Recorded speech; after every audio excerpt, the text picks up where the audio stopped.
Good morning, good morning, good morning. Another pre-recorded edition of Walking Off for everybody today.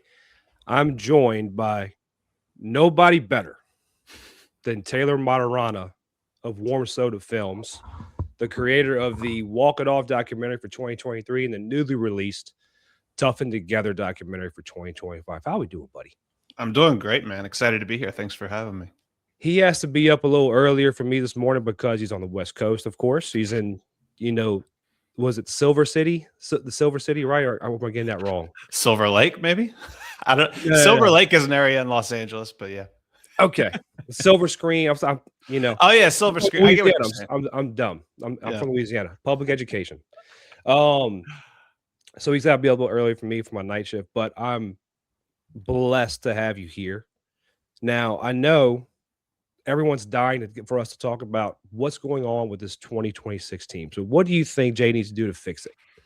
Ooh. And I'm just kidding. I know you don't want to get into the nuts and bolts. No, I'm open to it. I can talk about present stuff. I think if you start talking to me about like, oh, do you remember that 2013 team and stuff? That's what I'm gonna be kind of BSing you a little bit. No, today's not going to be a nuts and bolts podcast. We're going to have a little more fun. We're going to laugh a good bit. We can talk about whatever you want to with this team right now. All I know is that ever since I started doing this, I go to work and everybody knows me as the baseball guy at work, and no one it's starting to filter out that I'm doing this. Yeah. I haven't been doing it for 10 seconds, but not everybody knows. So they go, Paul, what's going on? I'm like, what did I say Friday or Saturday or Monday? What did I say? It's like I'm so tired of it sometimes. Yeah. I hear you. So, sorry about that. I gotta apologize for this too. I apologize for being the absolute psycho. What you talking about? And messaging you in your YouTube comments, being like, "Hey, in front of everybody, all of God and everything above, please come on my show. I'm tired. I'm sorry for being that psycho. It's just I saw it and I was like, man, because I know I saw you on Jordy a couple years back, Jordy Collab. Yeah. And I was like, he was awesome. Then I'm like, huh. All he's gonna do is say no if he doesn't want to. But I'm blessed to have you as a guest, man. Buddy, no apology necessary. I mean, I'm genuinely excited to be here. It's like my life. My favorite things to talk about are sports and movies. So if you want to talk sports or movies, especially something I made, I'm excited to do it. Oh, talk about something you made. Okay. I kind of primed you with this before the show started. So I got off at 4 this morning. So last night I was kind of working through this and watching your old clips again because I've watched them a couple times. But I found one clip I hadn't watched, one short film you made called The Taylor Martorana Show. And it was like Hello World, I think. And it starts off with you again. And I'm watching it and I think this was the reason why you did it. You want to just make it kind of cringy and kind of like, but I'm watching it and I'm looking at my computer. I'm just like, that's me. That's me standing in a room, sitting in a room by myself with key lights on, just like, oh, you look like an idiot. Like it's just like it just gave me a panic attack because the other night, I've tried to film a commercial for a sponsor, and I'm thinking, oh, it'll take 10 minutes. I'll get on there, I'll say whatever I want to say. An hour later, I went from I'm going in one take and I'm gonna break it up. I'm gonna say this part, then I'm gonna say this part, and I'm gonna edit it all together. And it just I could sit to myself going, Lamy Sourdough Bakery. Delete. Lamy. All right. Well, I think that's what happens with, anybody that's interested in getting into entertainment, whether it's like films or sports or anything like that. You get into it because it seems like such a fun thing, and it is. But I think what you start to realize if you actually attempt it is the fun stuff, being on the camera and everything, or when it's actually released, that's like 10% of it. And the other 90%, all the other stuff behind the scenes, promotion and ads and getting lighting right, none of that is fun. And that's 90% of it. So that's why it's can be such a grind, even though from the outside, it seems like, well, why is that job so hard? You know what I mean? Yeah. So fortunately, some of the this is my second mic arm. I'm about to buy another mic. That's my second camera. Like I'm a tinkerer. played baseball growing up all my life. I played golf. I'm like Jay. I'm like, I gotta get this. I gotta move him over just an inch. I gotta do this. I gotta do that. So that's fun for me. Yeah. But you're right. It's before I started this, I was like, I talked to people who said I wanted to do it. They wanted to do this because I never planned on doing this. When I say I was bullied into this, I was bullied. David Billiot bullied me into doing this. I never planned on. I was like, oh, it's so hard. Just turn the camera on and talk. But then it turns into, oh, Jesus Christ. But Yeah, I gotta say, from that clip, there's one line you have that, because I served in the military. I have a very dark sense of humor. I cannot show that on this podcast. But you say, if you hear me make a comment about how I think the Holocaust is faked, it's out of context. I was just like, he's in my brain. He is in my brain. So you live now in California, right? Correct. What are you currently doing out there? Like, what's your day-to-day life like? So, man, I mean, trying to make the whole like filmmaking thing come to fruition and just be my full-time income. But at the moment, I bartend to supplement that. So just grinding it out with restaurants. And then every now and then I'll get like some kind of editing gigs and stuff like that. But yeah, trying to build the YouTube channel and just feed that beast. And that's the goal. But yeah, just sometimes I'll get some film opportunities, but I don't have that at a level where I can just sustain myself with that yet. So yeah, it's like if I'm at the restaurant, I'm grinding at the restaurant. If I'm not at the restaurant, I'm grinding on editing something or writing something or working on my own stuff some way, somehow. And so I'm sure it's like this for you. Like for me, I've been doing this for 2 minutes, like nothing, right? But while I'm at work now, the job that pays my bills and feeds my family, I'm like, oh man, this is getting in the way of everything I want to do with the show. That's everything I want to do this. Cause I don't know if you've seen it, because he doesn't have a Twitter yet, guys. I'm pushing him to do this. I just created it this morning. So okay, all right. Warm Soda Films on Twitter. Just check that out. I'll be posting something today. I'll probably promote the documentary.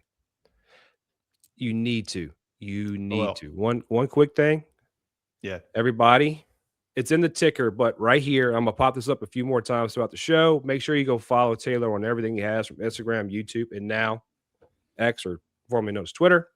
I don't know what to call it. People call it Twitter, some people call it X. But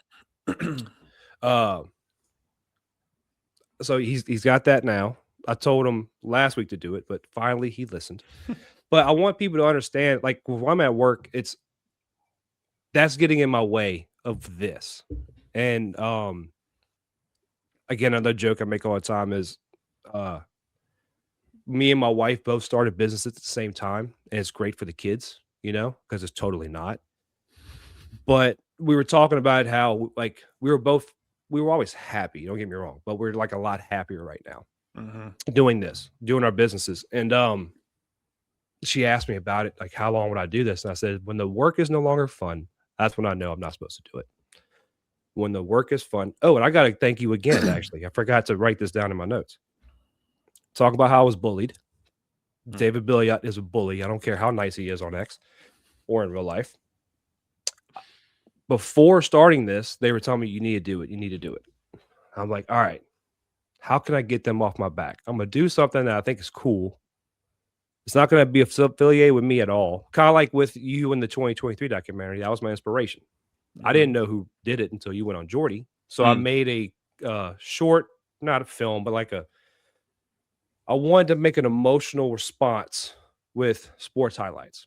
So I made a video called Immortalized, because that's why I named the show Walk It Off. I did not steal the name from you. I know. I believe we probably did the exact same thing. I stole it from Chris Blair. Tommy White, Walk It Off. Well, that's what I took it from, Well, whenever I started the show, I was trying to think of names, and I was like, the dugout. When I look on the internet, how many dugouts are there? And it's like, oh yeah, no. And then I was like, Walk It Off. That goes across all spectrums of sports. You can walk off like Jordan in basketball and baseball. You can walk off. So I made that highlight clip, and I tried to make it an emotional response for people. How am I going to know it's an emotional response? I'm not going to see anybody watch it. But I was lucky enough. I went to a event with my wife to help her, and I ran into a family friend, and I said, "Hey," I didn't tell him what it was. I said, "He's not a sports guy whatsoever. He's a film guy. He cannot wait to watch this show." I popped it in his face and said, "Watch this." And he's close to a 50-year-old man, and I see the hairs jump up on his arms. And I went, "I made this an iMovie. I'm not Mhm. an editor." So I gotta thank you for inspiring me to do that. Unfortunately, it led to this, but fortunately, I'm talking to you today. No. Yeah, you're welcome, man. I'm happy that you're following your passion. It's gonna be interesting when football season comes. I love football, but I always tell people I bleed red, white, and blue. My blood cells are purple and gold, and my proteins are baseball. It's like baseball. If money wasn't an option, I'd go coach high school baseball for $30,000 a year and just never have a bad day. Mhm. So let's see how much work goes into this whenever football season comes. Yeah. I gotta know what drove you to because you're trying to you're working in California as a filmmaker and trying to make a living in that. You're having to work on the side. You have family and friends outside of it. What drove you to them? What I can only imagine is an immense amount of work to create that Walk It Off documentary and then do it again for Tough and Together. Yeah, so I'm from Baton Rouge, born and raised there, and moved out here for grad school at UCLA after graduating from LSU. But all my loyalty, sports wise, is always to LSU. I never went to a single UCLA sporting event in my time of being there. It's Um, contentious right now with UCLA. It's yeah, contentious because of yeah, Rock, yeah, but yeah. So the 2023 run was incredible. And I have a group chat with my dad, my two brothers, and one of my cousins that we call Tiger Talk. And just always during football games or baseball or whatever, we're just always popping each other with text messages during the games. And obviously, that 2023 run was amazing. And, I always, after LSU or any team that I'm rooting for has a huge win, I soak in everything in the aftermath for days and weeks. Like the 2019 football team, for example, I've watched that Clemson game and the Alabama game a billion times, the highlights on just my YouTube or whatever. mhm. And in me watching all the highlight videos and everything of 2023, uh, I was I saw a couple videos that would sync up Chris Blair's call with the ESPN video. And I Mhm. would think like, oh, that's really awesome, being able to see the local call with the video. And I texted in the group chat, somebody should make a video of like all the biggest moments throughout the World Series with the local radio calls. And and they were like, yeah, that'd be cool. And then I thought about it for about an hour or so, and then I just said, hey, I might do it. And so the original idea was just as simple as that, is I'm just gonna make a video of just the biggest plays with Chris Blair's calls. And I think in my head when it started, I was only going to be about 20 minutes or so. And then, as simple as it sounds, I was just like, okay, well, how do I start the video? And then, okay, well, what if I start it with when they beat Kentucky? That'll be kind of a cool little intro, just right when they get the last play against Kentucky. And then it kind of just, I don't know how to explain it, man. Because It spiraled. it wasn't like I ever made a conscious decision, oh, this is going to turn into a huge thing, until I just got it, 20 minutes in and I'm still just in the Tennessee game. And then it was kind of like, I'm pretty hard and judgmental on my work. And I think I was just sitting there and going, I think this is good, and I was showing my girlfriend, I would show her, the first few minutes, and she was getting emotional watching it. And when Joe Bear hits that home run at the end of the Tennessee game, and like I synced up this rock song, and she said, I'm about to cry right now. And we were both laughing. Mhm. And then I just kept going and going and going. And I remember I would text people back home, like my mom and dad, and I would say, I don't know. I mean, it just kind of, I think it's going to be pretty long. And they would say, well, how long is it going to be? And I was like, I don't know. I think if I'm doing the math, it's going to be like 2 hours. And I remember they were like, 2 hours? What do you mean it's going to be 2 hours? Like, you got to cut that down. And, there was just a lot of long nights of me. Like, I'd be hanging out with my girlfriend, and then it would be like 11:30 at night. And she'd be like, all right, I'm going to bed. And I was like, all right, I'm just going to stay up and edit. And I would just edit from like midnight till 3 a.m., just staying up working on this thing. And then I would work during the day. And just the whole time I just had this feeling of the way certain moments would come together and the music would hit and everything. I would just think, I think this is good. And you know, with other, films that I've made and stuff that are not LSU related, I've definitely felt confident in the work, but there's a million really good movies out there. So even if you make something good, it's not a guarantee that it's going to get seen. But I kind of just felt like I don't feel like there's a lot of content like this for LSU fans. And I felt Mhm. like LSU fans are so diehard, like they're going to love this, was kind of this leap of faith that I was taking.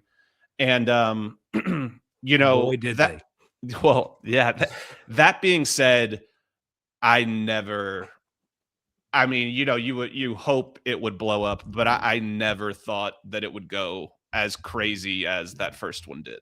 Um, And the Tough It Together hasn't been out long. I'm telling you, man, like it's weird. So I remember like until Lane Kiffin just got hired, for instance, I had an ex basically to watch my mom because my mom had ex and she's very political. So I'm like, make sure she doesn't say anything to get arrested. That's basically what I had X for. But once like Lane Kiffin got hired, it's kind of like X around like no one used X down here. mm. And like, cause I live in Baton Rouge, I live a block away from Alec Box on Brightside. Nice. And so, oh yeah, that's another funny story. But no one used X. And because before then, my only social media apps I would use was really I'd jump on Instagram, but I spend all day on YouTube because I love podcasts. I love hearing people talk. Like I've turned into that old man of I want to listen to talk radio. Hmm. So I think people are too preoccupied with X right now, and they haven't they can't figure out that it came out. Because I'll tell you right now, about October this year, I remember because I told you this privately. I have a 2 year old and about to be a 1 year old. And my 2 year old, of course, is a psychopath because he's my son. I call him my gremlin. And, at times I need him to be in one place and we'd put on Miss Rachel. Well, I can't stand Miss Rachel when I want to relax. So Hmm. one day I turned on Walk It Off Hmm. and he just stopped. And I went, this is the greatest thing I ever made. I love this because he's calm and he's good. Um, so going from making that one to 2023 and seeing the rise. Quick question. Did you have to get in touch with, like, WAFB? Like, I know you said You something about know, talking to Moscona and them. Did you have to get yeah. any So permissions? I reached out to basically everybody. Not everybody responded, but my assumption is that, and this was the leap of faith I took with the people that I didn't hear back from. Like Moscona got back to me, Jordy got back to me, and the new one Musso got back to me. I'm not sure if Musso at the box existed yet in the first one, or if it did, I wasn't aware of it. But T-Bob got back to me in the first one. So I reached out to everybody, but didn't hear back from everybody. But I just took this leap of faith of like, well, I'm presenting everyone in a flattering light. I'm not trying to make anybody look bad. And I felt like it was going to be LSU content that they would enjoy. So fortunately, nobody, and I don't think was upset about it or anything. And, you know, everybody's been great, but T-Bob was especially super, super cool to me. T-Bob and Jordy really reached out a lot after the first one. Um, so that was a really cool experience. Everybody was super supportive so far. I miss T-Bob here in Baton Rouge. Like, I'm not a big ESPN 104.5 guy here and down Yeah, in Baton Rouge or anybody not from around here. It's our yeah, local affiliate. yeah. I've made if you watch anything on my podcast, you'll know why I'm not a big 104.5 guy. Mm. Um, But T-Bob was like just like the Tennessee video when he's standing like in his front yard in the grass, just like ah, it's so great. How long does you think it took you to make 2023 and 2025? Long time, man. I mean, it's also hard. I mean, they both took several months. Uh, it's also weird because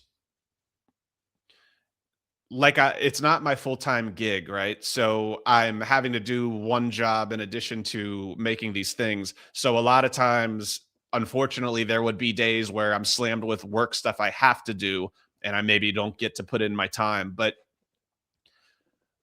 I would say probably like 3 or 4 months, maybe even longer than that, honestly, on the second one of just grinding. And I mean, this last one was crazy in terms of because my goal was to get it done before the season started. And that didn't happen. But near the end, I mean, I was grinding. Like the last 2 weeks before I dropped it, I was putting in like 7 to 8 hours of editing every single day, and I was just getting after it. And I'm very happy with the finished product. When I watch, uh, when I watch 2023 and 2025, I had become a much better editor, and in my humble opinion, the second one is considerably better made. I knew a lot more about sound mixing and sound design, and I made a lot more in-depth cuts, I guess you could say. Hmm. So while they both took probably about the same amount of time, I was actually doing more intense work on the second one because I was more capable of it. Where in the first one, so many of those hours were me figuring out how to solve a problem I had created, or Yeah. YouTubing, how do I do this thing or whatever, or messing up a bunch of work I had done and then going back and having to do it again, which the second one was not nearly as frustrating as the first one because I felt like the first one, I was constantly problem solving things I didn't know how to do yet. Yeah. And so I didn't finish my point earlier because I'm ADD. We're gonna get to that later. But when I made that immortalized, you were talking about how you started off, you wanted to be a 5-minute clip on the team. Yeah. Then it turned to a 30-minute, then it turned Yeah. to an hour. When I'm doing that first clip, just to put it out to as a feeler, just will anybody watch it? Hmm. I have all these thoughts in my head. I have moments from movies in my head that are like emotional. I had an idea of how I wanted it to look. And I'm thinking I need to make it between 3 to 5 minutes at the most because it's going to be a clip on X. It's going to be something that people pop in, and most people on X for that don't want to sit there for, unless it's something focused like yours, they don't want to watch an hour long clip. Well, I'm sitting there and I put all the clips together and I'm like, oh, this thing's 45 minutes long. I need to cut all of this out. So I understand that completely. Yeah. And I gotta tell you, this last one you had, man, the way you like, I wouldn't say so. Me personally, I wouldn't say the second one is better than the first one per Hmm. se. Hmm. It's it's better in the way you did what I wish you would have done the first one. Mm. You weaved in the moments outside the game with the Hmm. game, and you reflected, and it was, yeah, it's it's something that it just touches the right parts of the heart, and you show the bad parts, which is what needs to happen. And you brought up the Joe Bear swing in the game 3 against Florida in 23. I remember went back and you put that in this in 2025 as well, and I'm watching it, and it gives you that uplifting, like if you sit in a movie theater and the good guy wins or the anti-hero wins, and you're just, it all worked out. Yeah, I gotta say something that you just brought up that I want to mention, just because I find it so interesting, and I Yeah. also want to go fully in depth on something you asked, and I'm just remembering something in terms of why did I do this. That was my original idea, but I also remember somewhere in my making of that first one, I saw a short YouTube video that somebody made where they took the music and the sound effects from Moneyball, the Hatterberg home run scene where it's dead Yeah. quiet and you just hear the bat. And that movie has one of my all-time favorite music scores ever. I Yes. think the name of the song or the band is like the Mighty Rio Grande, and it's just incredible. Um, and they had just synced that up with Tommy White's walk-off against Wake Forest. And it was pretty powerful, even though it was, kind of just mashing two things together. And I think there was some inspiration there where I thought, oh yeah, I think I could do something like that. I've always loved in movies. One of my favorite shows of all time back in the early 2000s when I was a college bro was was Entourage. And one of my Yeah. favorite things that they used to do, so many of their episodes would end on like a super satisfying song hit, like the song hits, cut to credits. And Yeah. I basically wanted to combine that concept, with sports. But this other thing that I've always found interesting, a lot of my favorite sports movies are not just the uplifting. Um, and I would Yeah. say Moneyball is that way. Moneyball has this kind of Because they don't win the World Series. yeah, but like a sadness or a melancholic, feeling to it. And Friday Night Lights, I also absolutely love, which they also don't win at the end. And it's not that I don't like Mhm. movies where they win at the end. There's just a There's a like an deeper extra, meaning to it. yeah, there's an extra layer of depth there, and even in this one, I like choosing songs that even when they win, that aren't just the hard rock song that's a feel good. It's like that kind of somber feeling, because if you think about these players going through it, uh, like Jared Jones and these guys, they're so elated that they won, but there's Yeah. also, like a sadness there that the time's over now. Like we're closing this door and now you're moving on to a different segment of your life. And I think I really enjoy exploring that area. And I think that's kind of an untapped thing that a lot of like highlight videos don't do. So that's something that I really have tried to do in both of them, is kind of get you in the feels, and it's not just straight happiness, but there's a little something else there. Oh, yeah, like, my mind had, like, 3 things in it, and you just popped in 5 other things. Because like, you talk about the Jared Jones moment and knowing the sadness that it's over. Like, there's 2 moments that came to my head right away. One was because you caught angles that I didn't even recognize seeing, and I don't miss a pitch. Like, I remember you don't remember this probably, but in '23, they played Southeastern. They Mm. didn't have the people in Hammond messed up the broadcast. I get it. I lived around Hammond for a long part of my life.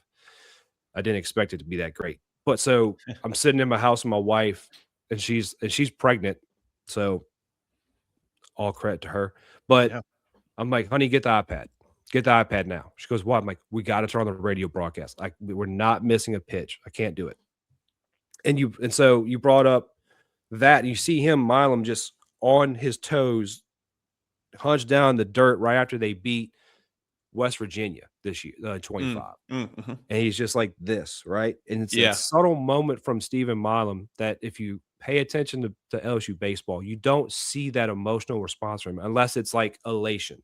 Like, Mhm. hey, I did it. You don't see the moment of, like I said, that deep breath and sigh of relief. Like, he still has to go to Omaha. He still gets the opportunity, but like, we did this. And then Yeah. you had the next one with Jared Jones right before the walk off against Arkansas, where you cut to him in an interview saying, "And sometime in July, this will all be over, and I won't be Yeah. able to play baseball here anymore." And that moment, I was like, because I remember a lot. My last meaningful at bat, unfortunately, was the last at bat of the season. It didn't work out for us. We fought back. Baseball is baseball, and I remember that. And I'll be honest, I was cried like a baby because I knew I had baseball going forward, but I didn't know how much. And yeah, the way you created these, it's something like I don't watch ESPN that much anymore, just because ESPN's kind of turned into what MTV used to be.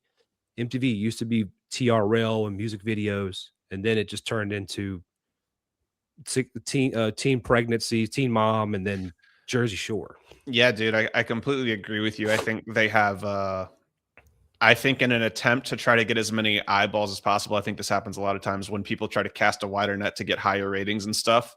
They alienate their core audience that just wants the sports. You know what I mean? That wants the real substance. It's like WWE almost. It's all a show. But yeah, all of my sports stuff that I try to get now is usually coming from uh like more independent, I guess, media forms. Yeah, like the best YouTube channel aside from Warm Soda Films is Wheels. Oh Like, yeah. Hmm. because he has all the highlights, and it's just you can go back, especially for somebody like me who's trying to cover all college baseball. I can go back and like catch the high points. But I do want to bring up one thing because you brought up uh how much you loved Entourage and how they would finish things. Again, I told you I did my research. You got a lot of credit. Well, not credit. A lot of acknowledgement for your Queens Boulevard trailer. Yeah. Because I listened Yeah. to Subtle and Nuanced as well. The last one I Oh, listened to thanks, was man. Quentin Tarantino about Once Upon a Time in Once upon a Hollywood, time. which Yeah. love that movie. It's a great one, man. It is. Yeah, that was so like I was obsessed with Entourage. I'm not going to sit here and say it's the best show ever made, but it's probably my favorite show ever made. Just because yeah, I mean, I remember being at LSU, we would watch it every time we were pregame and getting ready to go out for to Yeah. Tigerland.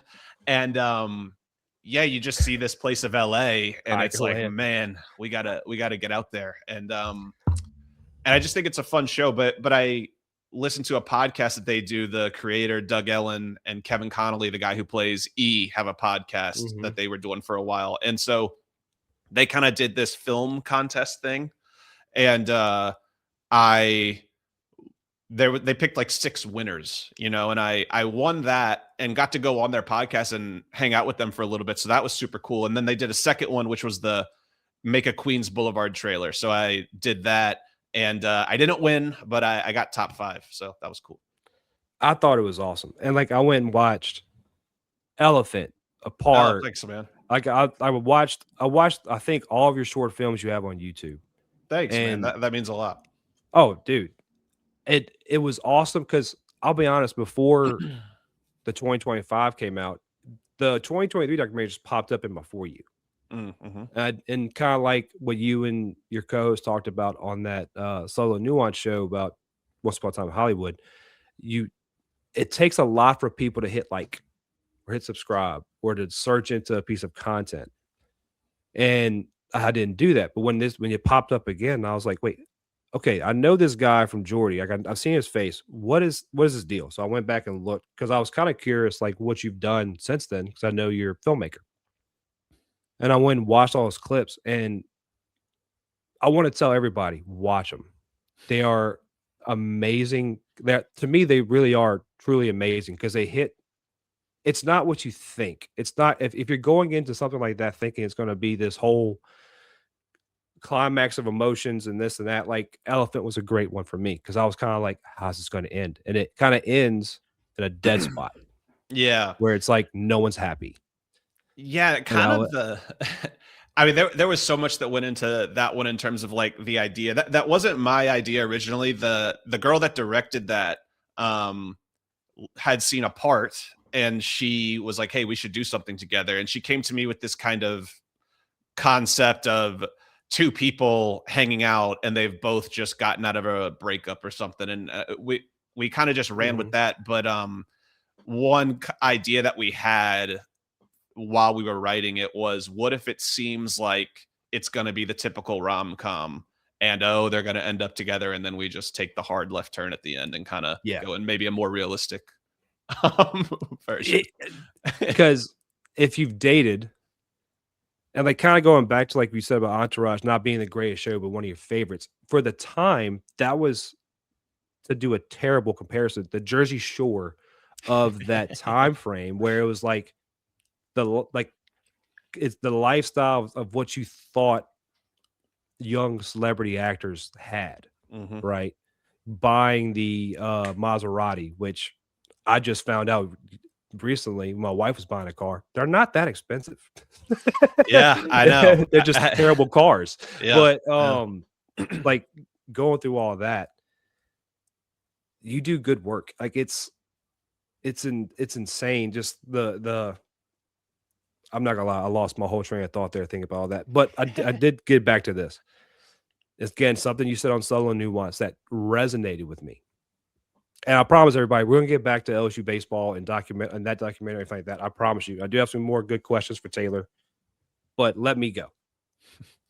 You said this talking to your co-host again. It was the Once Upon a Time in Hollywood, because that for some reason that podcast grabbed me last night. Like I've listened to everything past couple of days. That one grabbed me. I don't know why. I was like focused. Thanks, man. I appreciate that. And y'all are talking about staying up late.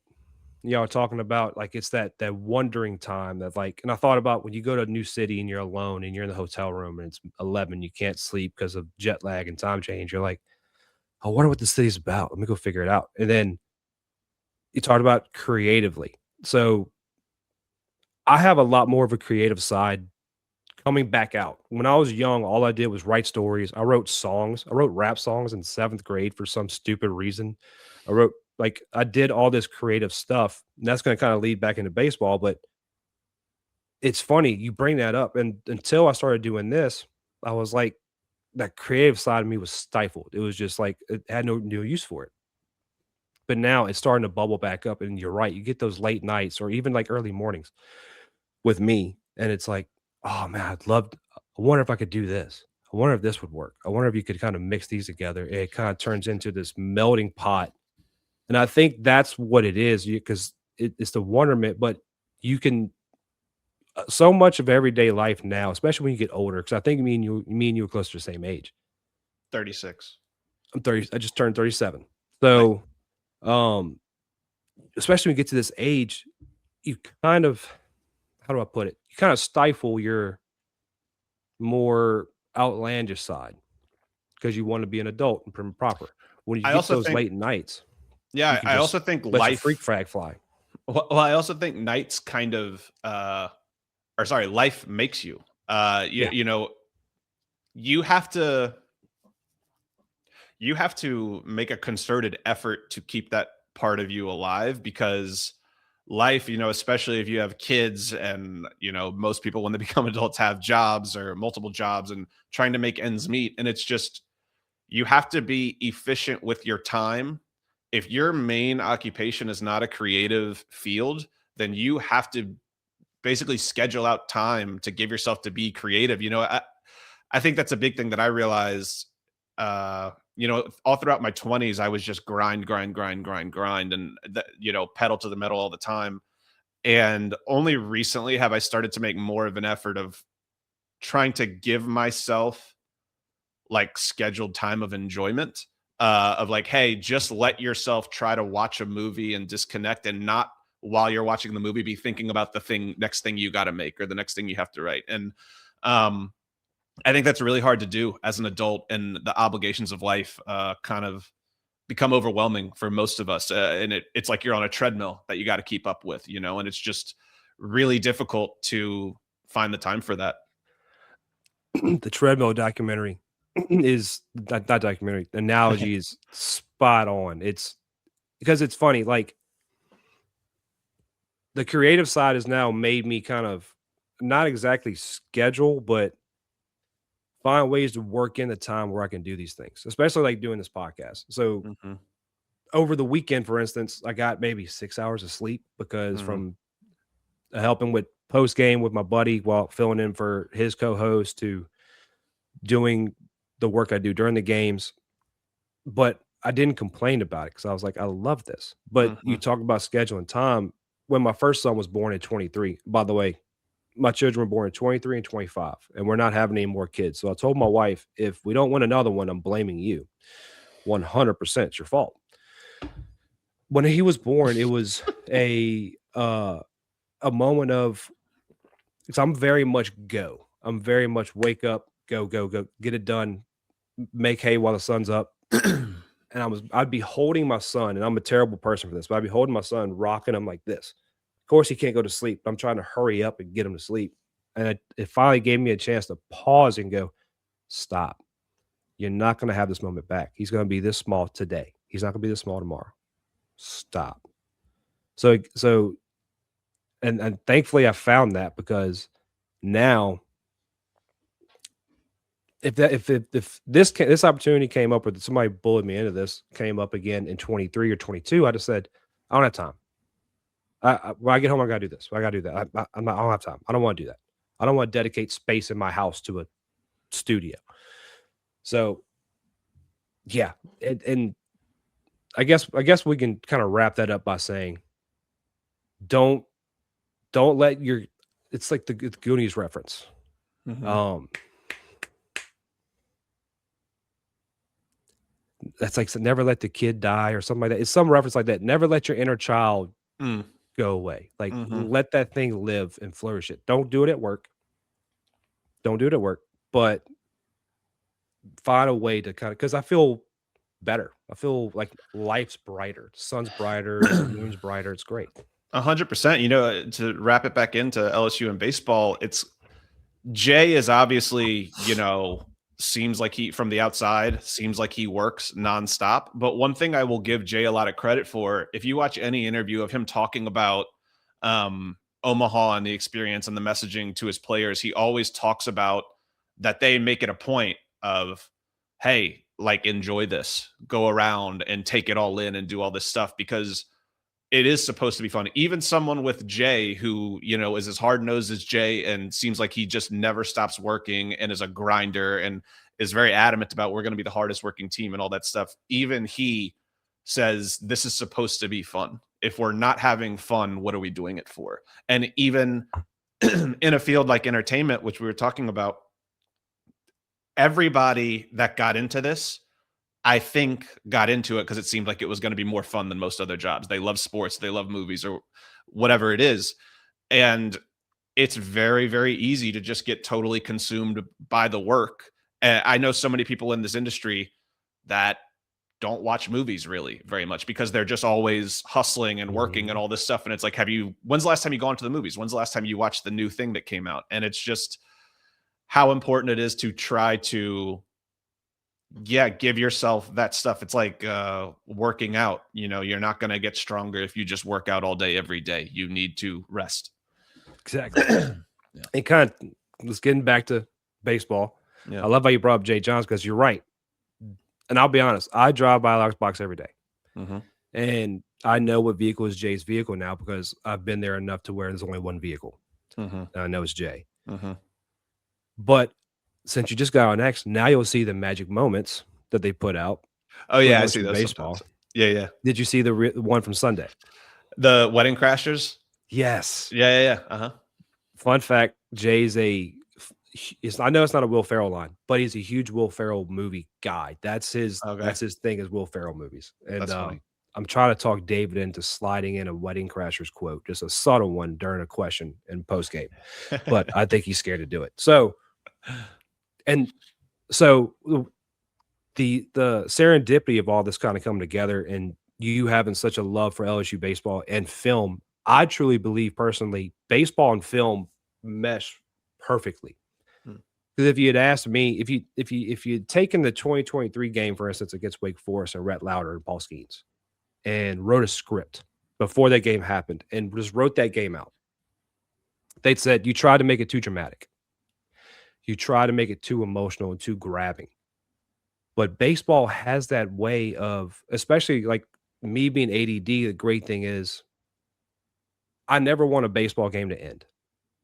There's only one game I ever wanted to end, and that was the Braves-Astros 19-inning game. And I can't stand the Astros to this day. So happy Bregman's not there.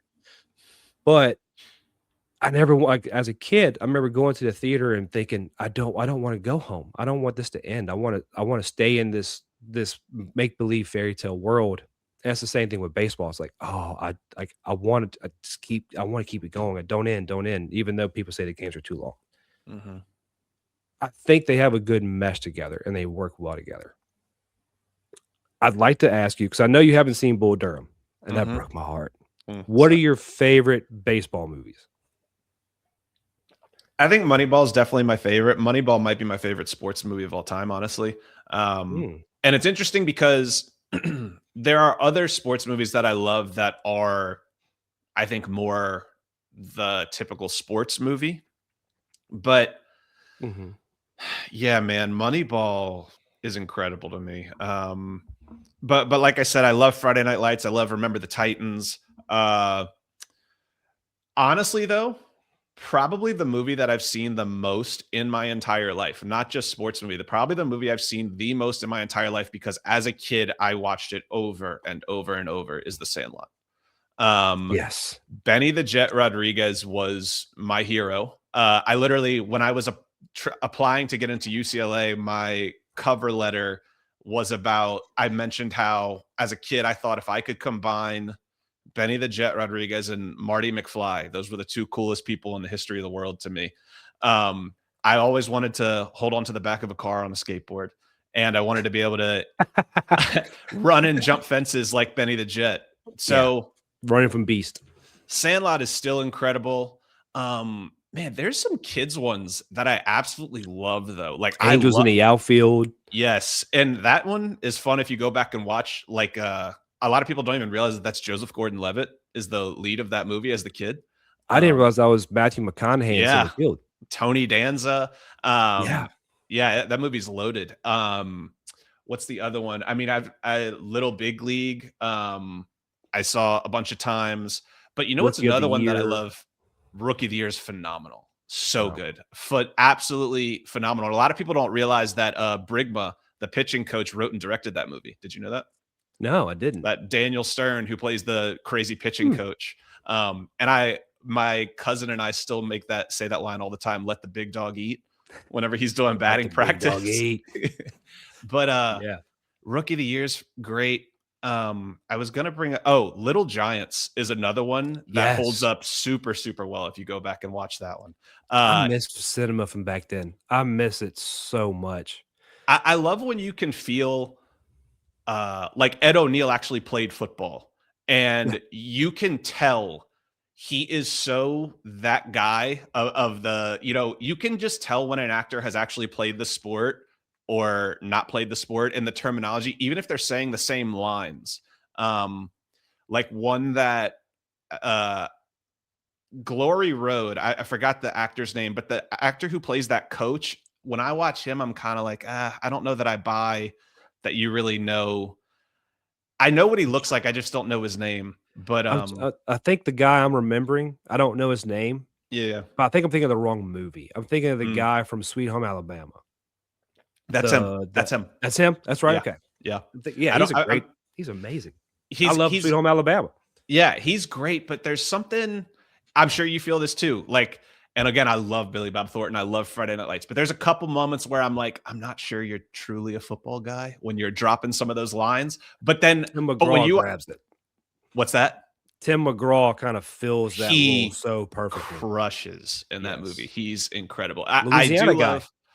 Yeah, and I love that speech in that movie. Can you be perfect? Like all that stuff, and yeah, it's. So I know I just listed off about.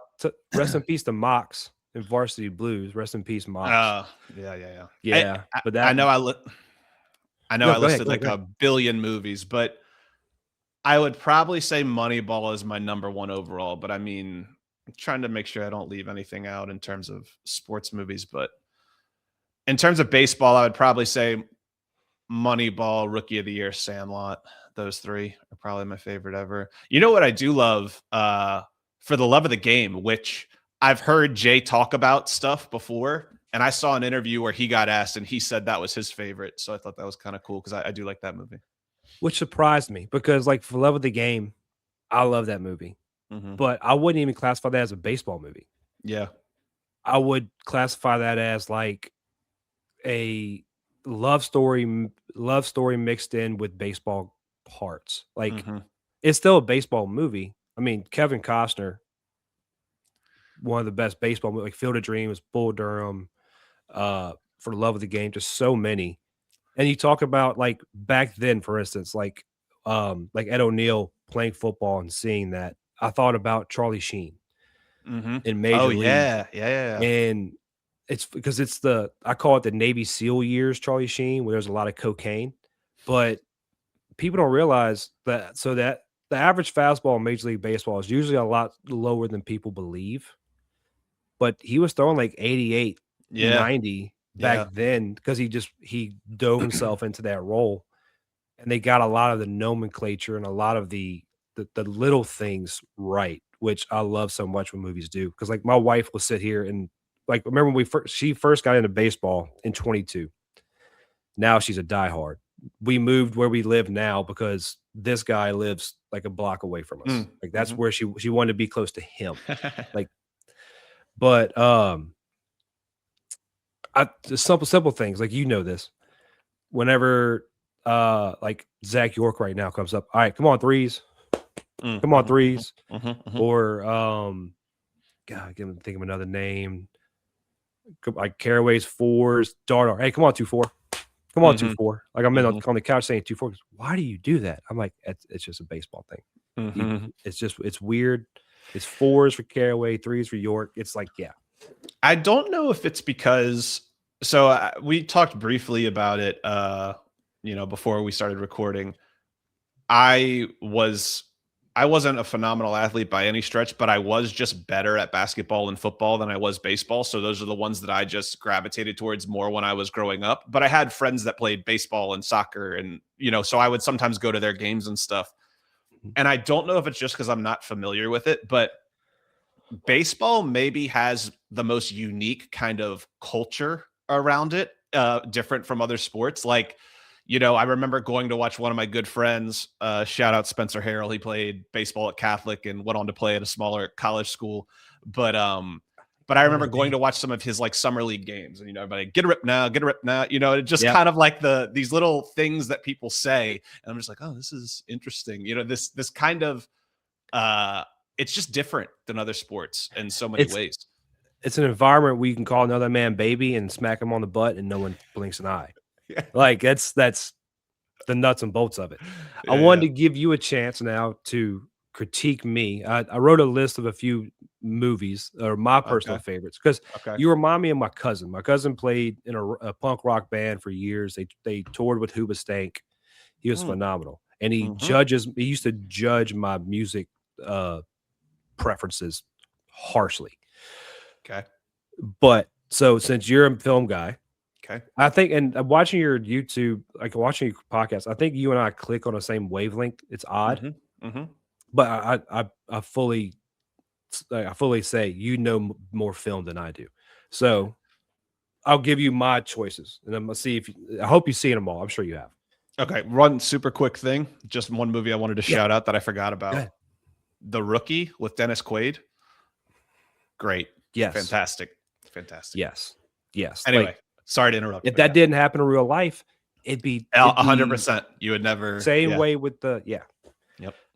So this is not a list. I love movies. I have like one of those Home Depot extra large boxes full of DVDs because that used to Mhm. be my thing, Mhm. was just buying DVDs, and now my Apple TV app is filled like well over 200 movies. So this is a couple I picked out there. The Gentleman is one of my most recent favorites. Okay. I'm That's sorry, the I realized Guy Ritchie. I realized I like yeah. a lot of Guy Ritchie work. Yeah. Um, my favorite movie of all time, not a sports movie, The Count of Monte Cristo. Okay. I haven't watched that one in a long time, but I have seen it. But yeah, It, that's Jim Caviezel yeah, he played Jesus. and Henry Cavill as the son. Oh wow, I didn't know that. It is Guy Pearce is the bad guy in it, I'm pretty sure. Yes, Oh, Guy yeah, yeah. Pearce. Yeah, yeah. Such a good movie. Such a That is a good one. great. My wife hates me for this movie because I think I'm the only person on the planet who enjoyed it. The Current War Oh, I haven't seen that one. with what's that guy's name? Benedict Cumberbatch Okay. and the guy who played Superman with Henry Cavill, the first one, the bad guy. Can't remember his name off the top of my head. Yes. It's about, and this is how Michael weird it Shannon? gets. Maybe I'm not sure. I think I Michael wouldn't know. Shannon is the bad guy, I'm pretty sure, in the first Henry Cavill Superman. So like the current war is about Westinghouse, Thomas Edison, Nikola Tesla developing going whether AC/DC and the feud and the fight between them. It's a really dramatic, kind of like slow movie. I loved it. My Okay. wife falls asleep every time. The All time Prestige kind favorite. of touches on that too. Have you ever seen Yeah, that? The Prestige I with like have. the Edison versus Tesla. Oh yeah, Yeah. but it missed the Westinghouse part because that's Mm, how the electric chair got invented. gotcha, gotcha, gotcha.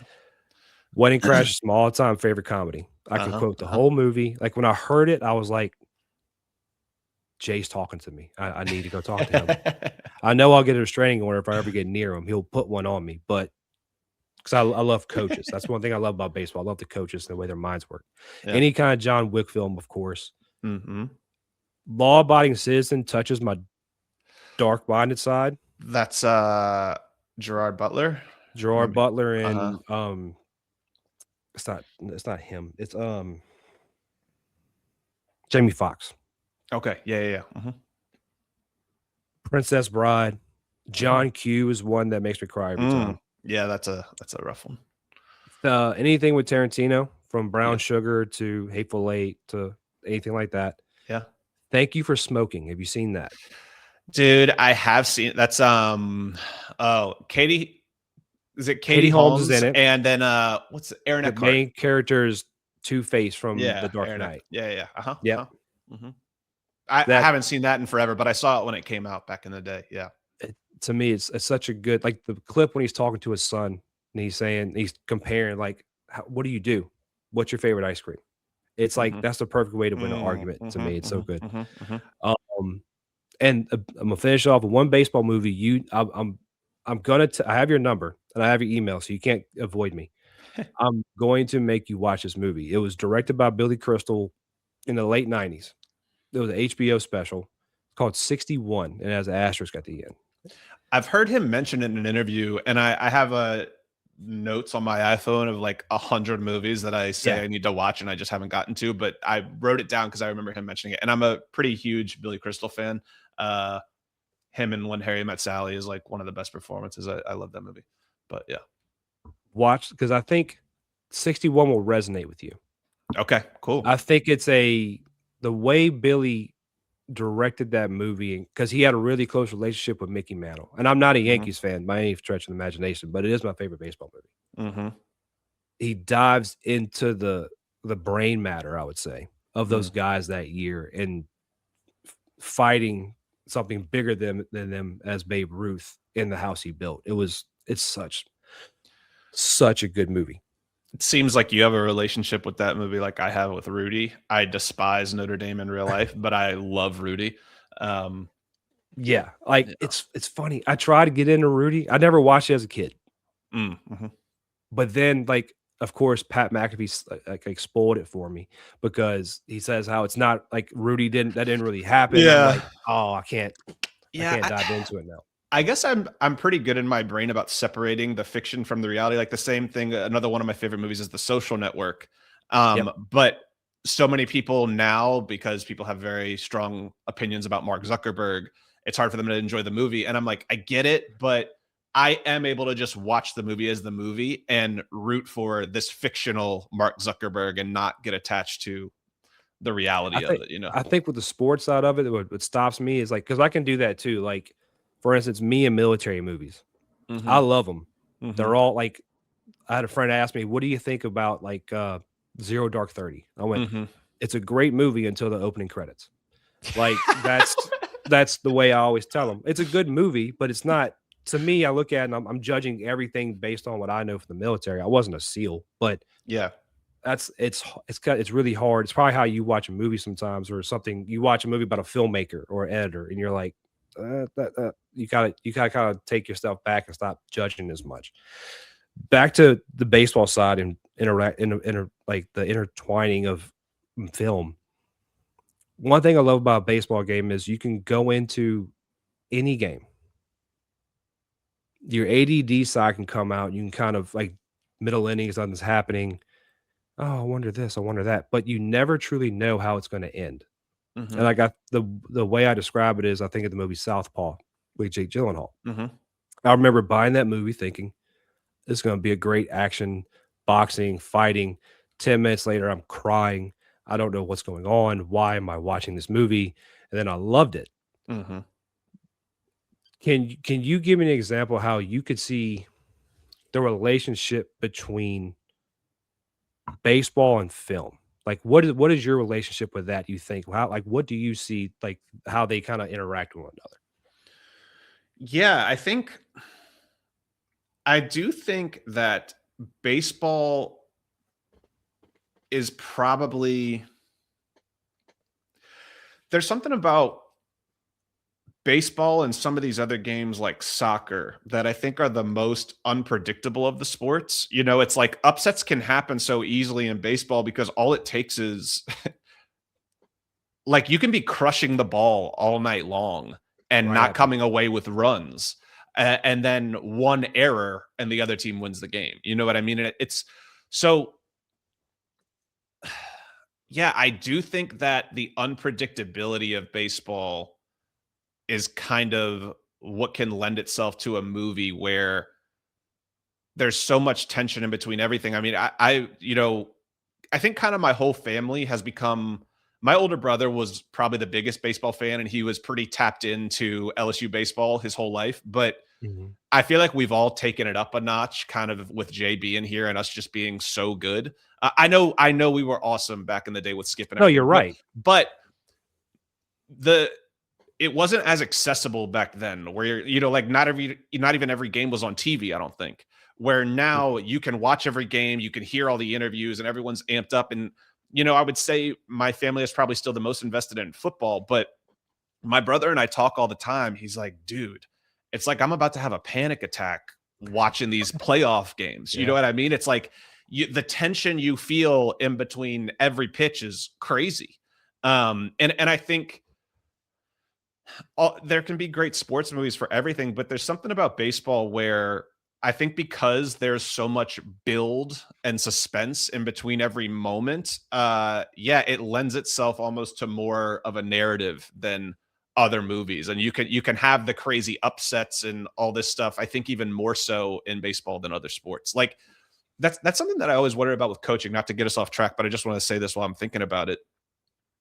In football, say there's a first half, say there's a big underdog and a big favorite, and say in the Mhm. first half, the underdog kind of hangs around, maybe even takes the lead at halftime. There's a good chance that the more talented team is going to get chewed out by their coach in halftime, come out Mhm. super motivated, and just blow them off the field in the second half.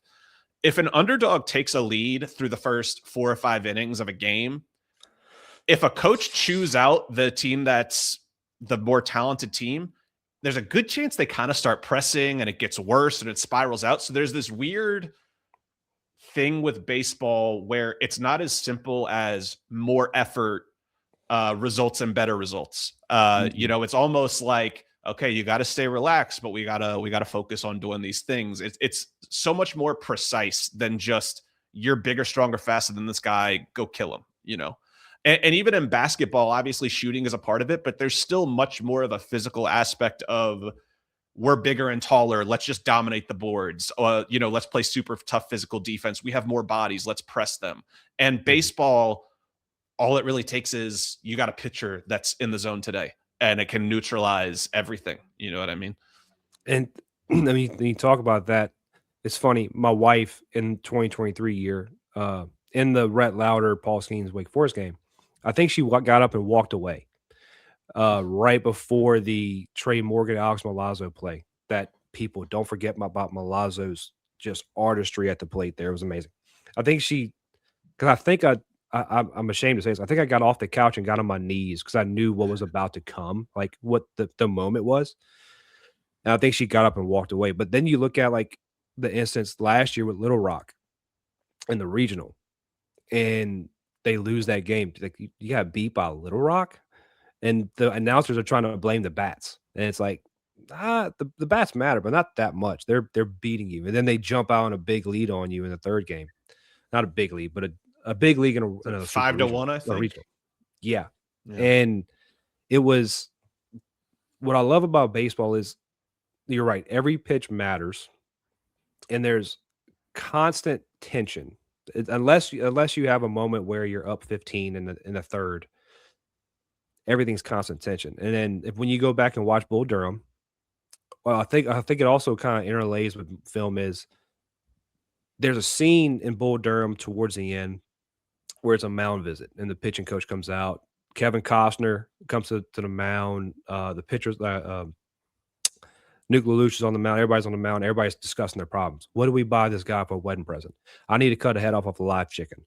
I gotta do this. My pantyhose are tied up around my waist. I'm not feeling good right now. My dad's in the stands. It because you have this. You can have real life moments in between everything, and it's just like it's not always all baseball. It's my girlfriend didn't text me back. Now I struck out on 3 pitches and I didn't pick the bat off the shoulder. Like those kind of things can kind of play into it. So we're almost done. I'm gonna let you go. I got 2 more questions for you. I know Sure. I've taken up enough of your time. No, I I don't mean, want. I love it, man. I'm Keep going. I'm having a great time. Like this has been amazing. I can't thank you enough. So you're a filmmaker. Yeah. I've tried my best to make sure I didn't pitch you an idea I had, and I'm not going to live. But if you had an infinite budget, Yeah. doesn't matter. You can Mhm. cast anyone, you can film anywhere. Mhm. I want to know who you cast for Oh. certain players, Oh, for certain okay. LSU baseball players. Fun So, question. and if you don't know the name, don't know these guys, because I do know, like, because I have a couple older guys. If you don't Okay. know them, skip them. It's all good. Cool. Cool. Cool. Cool. Oh God, Warren this might make me Morris. look bad. No, no. Yeah. No, I know Warren Morris. Damn. Okay. Man, this is tough. It's a fun game, but I don't just want to sit here with dead air while I'm thinking about Oh who the no, best you're good. best I got best you. answer is. All right, Warren Morris. Let me think. Because it's hard for my brain to not just immediately start trying to find someone that looks like him. Uh, Oh yeah. I'll give you time. Yeah, yeah, let's yeah, see yeah. if I can find people that are Throw, faster throw for you. throw out some more people, and then I'll try to start thinking of people. I didn't stick with too many older guys just because I knew you're more like within the last say 20 years. Mm-hmm, Ryan Terrio. mm-hmm, mm-hmm. Love Terrio. I'll tell you my idea for Terrio. Uh huh. Orlando Bloom. Yeah, that's a good one. That's a good one. Um, Maybe too tall, but well, I'll throw one out. I don't know if you were going to ask this, but I just want to say this so that I'm not uh-huh. just thinking in between. Have you ever seen Almost Famous? Yes. Okay, so Billy Crudup, who plays like the lead rock star of that, it's crazy. For the longest Yeah. time, I didn't know. I kind of feel like he would be a good Cruz. I kind of feel like he could rock the Dylan Cruz. I feel like he could rock the long hair, like the stubble. I feel like he could be a good one for that. So I, that's someone that came to my mind. I don't know why. That's a great comp because Dylan Cruz was going to be asked later because you Yeah, can't not talk about Dylan Cruz. But until the jaw reconstruction, what's his name now? It's not Kevin Zac Federline. Efron. What's wrong with me? Zac Efron. For Uh some huh. reason, I Uh thought huh. Kevin Federline. Zac Efron. Yeah, I thought it Uh would huh. be a good cruise until he Yeah, had the yeah, I jaw could see that. reconstruction. Hmm. Um, so we're still working on Warren Morris. I'm not gonna. I'm telling you, like I got into this Trying to last think of who. night I'm and trying to I think of made a who. list of Do too you many. have a Warren Morris thought that you have? You don't have to tell me who it is, but is there someone that you could think of? He was the hardest.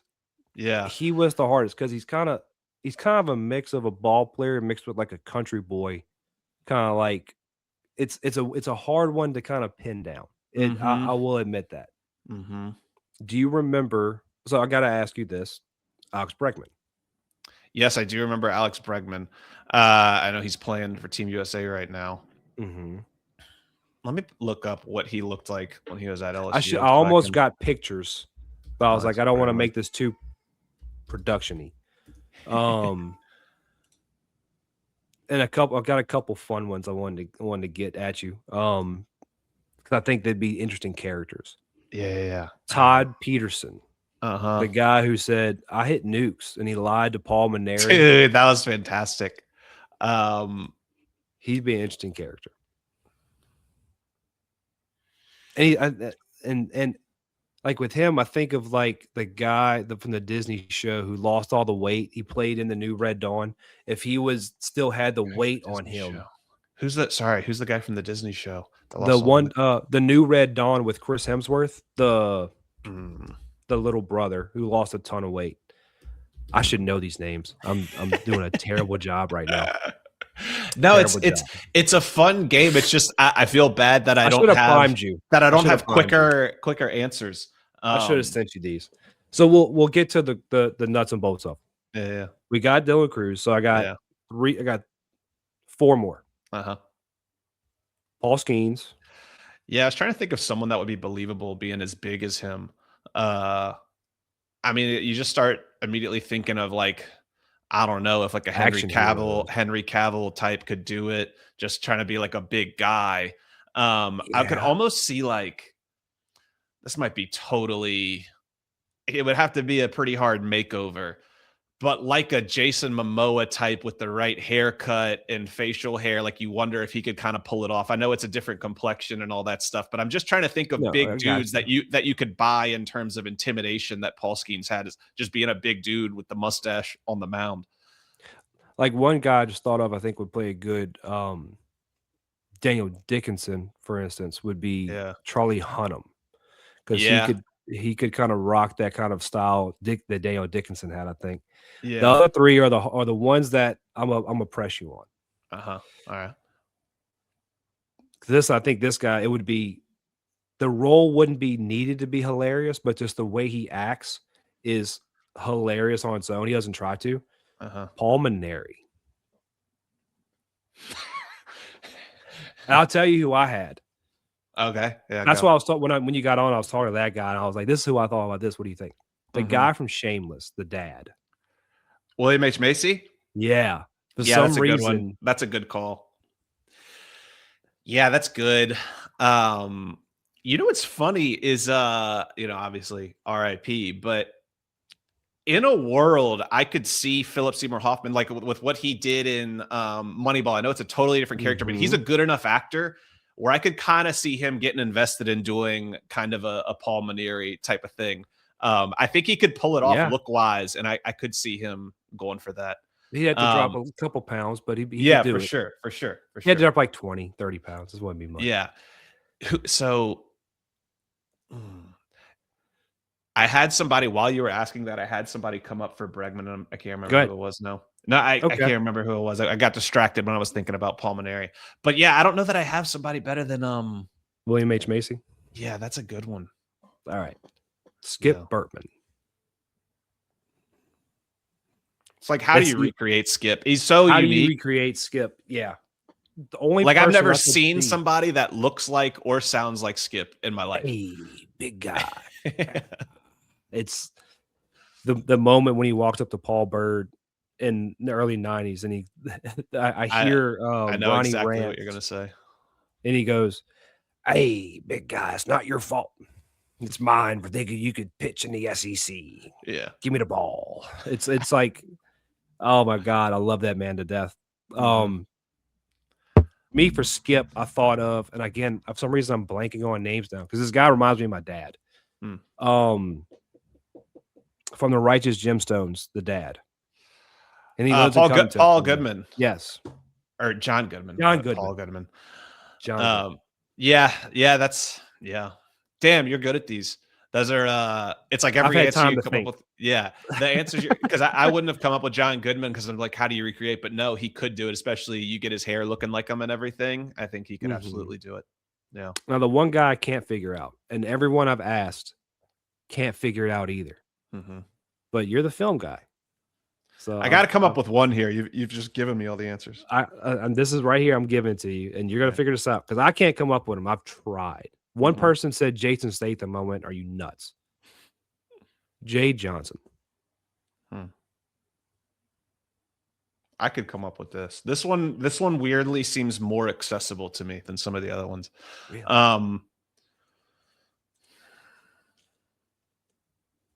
It's almost like there's a lot of pressure too. I love Jay so much that I don't want to miscast him. I love Jay. Yeah, it's tough not to. Like a part of me wants to go Luke Wilson or Owen Wilson because he loves comedy so much and something like that. But it wouldn't be a good fit. Here's what kills me is I think I have somebody that in my head would be phenomenal in terms of his acting chops and his ability and his personality even, but the look is way off. But with what I have seen Kurt Russell do in Miracle, which is another movie that I absolutely love, I think like the hard-nosedness that he could do with Jay, but then kind of having like the comic relief on the side, I kind of think that would be my pick. If the look was more accurate, that would be the only thing that's holding me up. But I think Kurt Russell would have everything you would need to be Jay's personality, personally. Yeah. It kind of opens my mind up to more guys. Kurt Russell, by the way. I don't know if you've seen it, The Battered Bastards of Baseball. What is it? No, I haven't. The Battered Bastards of Baseball. It was on Netflix. Kurt Russell played independent ball for his dad. His dad was all Bonanza. It was Bing Crosby. And he bought a team in Portland and put this ragtag bunch together and like pissed off minor league baseball. But it's such a Kurt Russell, good ball player, very good ball player. Yeah. I always respect actors and stuff and filmmakers that actually have an interest in sports because most of them just grow up being actors. And then when you see them have to shoot a basketball or throw a baseball, it's like, good Lord. But but you can tell when someone's actually played. You know what I mean? Ryan Gosling throwing the football at the donut. You saw Yeah, that recently? yeah, yeah. It's like, come on, Everybody, man. you know, it's do you ever listen to Bill Simmons and The Ringer at all? I haven't Um, recently. I haven't because so when I started doing this, I was like, I don't want to listen to any. Like, I lost all like taste in sports commentary because I'm like, I just spent an hour doing this. I don't want to hear somebody tell me I'm wrong. Well, something that they he has a movie podcast where each episode they'll talk about a movie. That was kind of my idea for when I started my podcast. But they were talking about Remember the Titans, and he said it's crazy to think that if you go back to Remember the Titans when that came out, and you said, "All right, that guy," pointing at Ryan Gosling, and that guy, the guy who played Sunshine, and he said Mhm. one of them is going to be the biggest movie star on the planet in 10 to 15 years. You would have never thought it was going to be Sunshine. Ryan Gosling and not Sunshine. You know. I just hit it. The defensive coordinator, the former head coach who Denzel Washington replaces. That's Jay Johnson. Yeah, that's a good one, dude. That's a That is good one. good. Because Yeah, the yeah. funny thing is, I think That's what perfect. everything I See, hear if you could take Kurt Russell's, in my opinion, demeanor, Kurt Russell's personality, demeanor, and put it in that guy's body, that's the perfect fit for Jay. because it's funny, fans see Jay from one point of view, and Mhm. it's the guy who doesn't want to do an in-game interview. It's a guy who says every right thing in press conference, but everyone I talk to says he's hilarious. He just doesn't feel like doing press. Well, first of all, I despise the in-game interviews. I do too. I don't understand why they do them because the number one, Pre-recorded. even from a fan perspective, I get anxiety. I'm like, dude, I want to see the game. I don't want to see this, and y'all are cutting right I before want the him coaching. dude Yeah, and also it just makes no sense. It's so dumb, and the coach's mind is clearly preoccupied. They can't give you an answer with any kind of intrigue or anything. I don't know who those interviews are for, The network. but in terms of yeah, it's just weird because I don't think the fans like it, and I don't think the coaches like it. So I don't know why they do it. But you know what? There's a small detail. You being as big of a super fan as you are, maybe you noticed this too. Um, when we were playing North Carolina 2 years ago in the Mhm. regional, I want to say it was when we played North Carolina during the day, the game that we ended up beating them in. Mhm. Um, early in the game, like third or fourth inning or something. I don't remember if we're up one or down one, but it's a close game, whatever's going on. And the refs or the umps are in the middle of some review.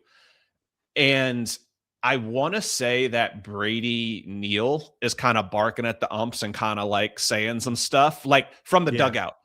And I saw some people laughing in the dugout. And Jay even looks at Brady Neal, and I'm pretty sure what he said is he was like, "Shut up, Brady." But then Yeah. he's laughing, like he's laughing with the guys, and they're laughing. And I'm thinking, man, this is an elimination game. The season's on the line, and Jay, I know, is a super intense guy. Nobody wants to win more than him. But even in that moment, like I'm not laughing from my couch. I'm not loose enough to laugh and joke around. But No. Jay and the guys are laughing and joking around, and I was like, that's an interesting side of his personality that I think a lot of people aren't really aware of. He's only shown it a couple times, and I know you've seen it. It was the Dylan Cruz moment in 23 where they're all outside the dugout celebrating, and Mhm. he doesn't touch anyone else. He grabs Dylan and jerks him in the dugout. Like, I don't need you getting tossed. Yeah, yeah. And then you have the I think it was the Tennessee walk-off Mm, where Jay's walking out of the dugout. They're about to have their team huddle, and he's Jay, but then he just takes off and jumps into the huddle. mhm, You mhm. see that, and then you had the one with Milam where he's saying, "I just want to tell you guys I love you," Oh, and he yeah, goes, yeah. "I love you, coach. Yeah. Thank you, Steve." Yeah. And he just loses it because he knows there's a camera right here. Mhm. He knows like this is going to be put on something. Yeah. And he goes, "I love you. Let's go. Yeah, Do you yeah. have do you have do you have an energy for two more?" Like that thing. Yep, yep. It's like I'm telling you, Jay. I'm a baseball guy. I'm not going to weird you out. I am going to ask you a lot of questions. Just please, just come talk to me. Yeah, I'll say that was, the coolest thing that happened after walk it off was, because I'm tagging all the players and tagging Jay and everything. And I was with my girlfriend at the time and I was looking down at my phone and it was like, Jay Johnson just followed you. Jay Johnson sending you a message or has a message request. And I look in and I mean, he was super grateful and loved it and everything. And I almost thought it was fake at first. But then I'm looking at it and I'm going, well, Paul Skeens follows this account. Dylan Cruz follows this account. I don't think they're following a fake Jay Johnson. But I know he's super busy right now, so I don't think he's gotten a chance to watch the new one. But I told him I was making one, and he was saying he was excited to see it. So hopefully he gets to watch it at some point. I'm sure he's watched it. I'm sure because he loves Jay doesn't like taking the flight, like taking the plane. He wants to take the bus. Mm-hmm. And I kind of love that about him. Like nothing crazy long, but I love that he's like, I want the guys to spend time together. They're stuck. Yeah. And so I know they watch a lot of Will Ferrell. And like for instance, like you talk about that, like I'm talking to my buddy because that magic moment comes up, and me and my friend David Billiot, who does a great job covering the team as a credential media member, we get on the post and we're just quoting Wedding Crasher quotes to one another. Mm-hmm. It's just like I put one, he puts one. Like get in the closet, get in the closet, get in the closet. Like it's just doing that. And we're talking on the phone last night because after that happened, I had like 15 DMs from people I don't know, just Wedding Crasher quotes. That's all I got. And I said, I bet Jay saw that, and I bet Jay smiled. And he doesn't follow me. And like his wife will like a post I make, and I'm like, oh, I'm close. I'm close. I'm right there. I'm right there. Yeah. But before I let you go, I want to make sure. Let me put this back up real quick. I want to make sure everyone knows where to follow you and how to get a hold of you, because I think more people need to talk to you. This right here, guys, is all of his handles for Instagram, YouTube. I don't have the X one up there because he didn't tell me. Like I didn't tell him the players were going to get characters for, but it is at Warm Soda Films on X. It would just, I think so. I literally made it, bro, like 10 minutes before I came on. I was doing my homework for you. So let me double check. I'm pulling it up now. But yeah, I'm almost positive that that's what it is. Let's see here. Of course, I fat finger it.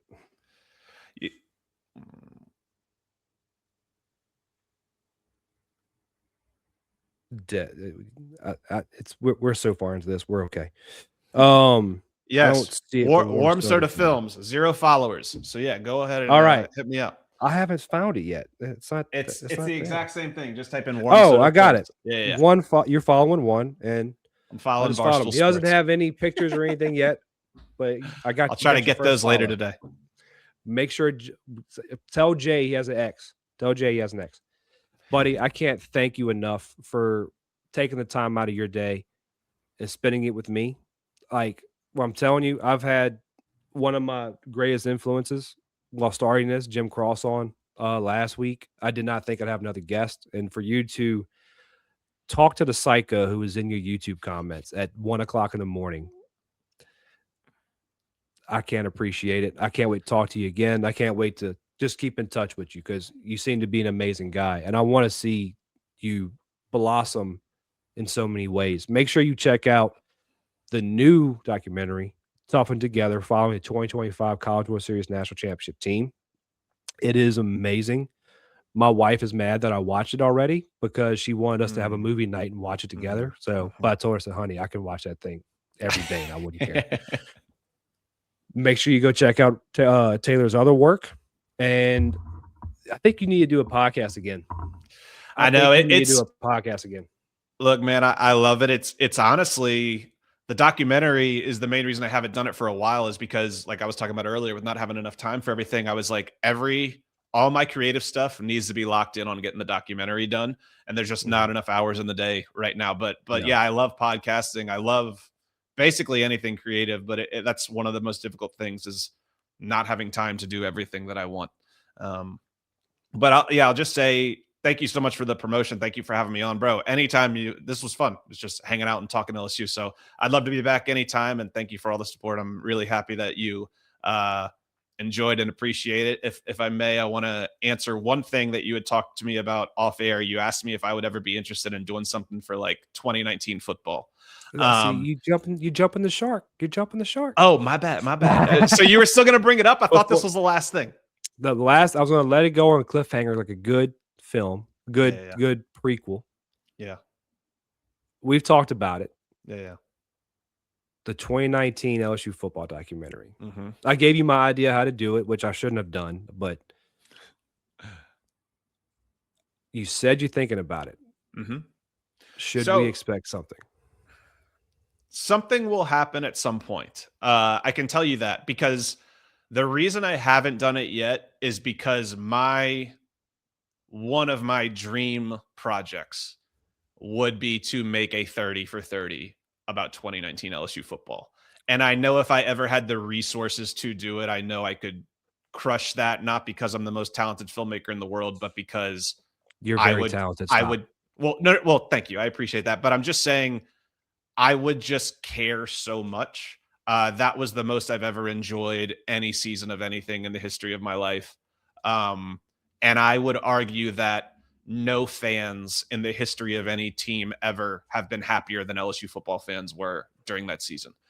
With the buildup of everything that had happened and the 10 to 15 years leading up to that season, to the charisma that team had, to the swagger, to obviously Ed has become a very polarizing figure, but I would argue that he was the What cherry that on team top of needed. what made that team everything that they wanted to be. I think with other coaches, the swagger is not as in your face as it was.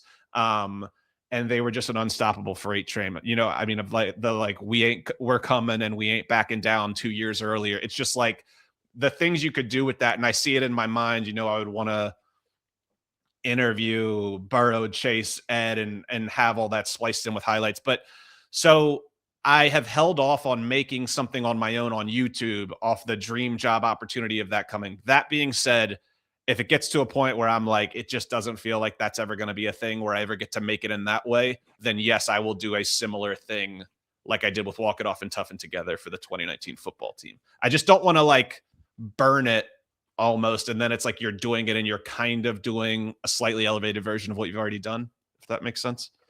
I get it. Yeah. And the good part is a lot of people who know people are on X. Everybody, share this. I'm gonna make this a clip. Clip this, StreamYard, wherever you're doing. Clip this. Share this clip. Get it to people who know these guys. Because if Taylor does this, I'm telling you, it would be must watch. He needs to interview these guys. He needs to be able to dive deep into it. I think you say 30 for 30, and I love 30 for 30s. But like we talked about earlier, ESPN has kind of jumped the shark. Mm-hmm. And I think you could do better without ESPN. I'll be honest. I know you'll get the resources. That's all. I know but Yeah, I think we can find a way. I think the unfortunate thing is you would have to get a lot of rights from ESPN in order to be able to use their footage and everything. Because I've spoken to people at LSU that have tried to do a documentary about the Final Four team, and CBS holds those games and that footage hostage hardcore. So yeah, they would know how valuable it was. So I think you'd have to work with them in some capacity, as would be my prediction. You gave me something else to do, and I'm going to do it.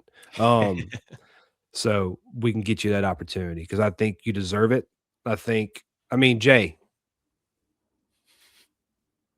help this man. Just make one call to Verge and have him call. Everybody needs to call. That's it. That's all. You don't need. You know what, Jay? Don't ever come talk to me. Just help Taylor do this, please. All right. So on top of that, again, man, thank you so much. Go follow his content. Go share all of his content. This was an amazing conversation, Taylor. I was sweating bullets. So I was like, oh, I don't want to be an idiot. Thank you so much, man. And I can't wait to talk to you again. Definitely. I do have one idea for you. I'm going to tell you after the show. Sure. But other than that, everybody, God loves you. All he wants you to do is love him back. Go Tigers. Let's beat Grambling State tonight, even though it's coming out tomorrow. And love this team. Embrace them. Uplift them. Stop hating on them. I love you all. Have a great day.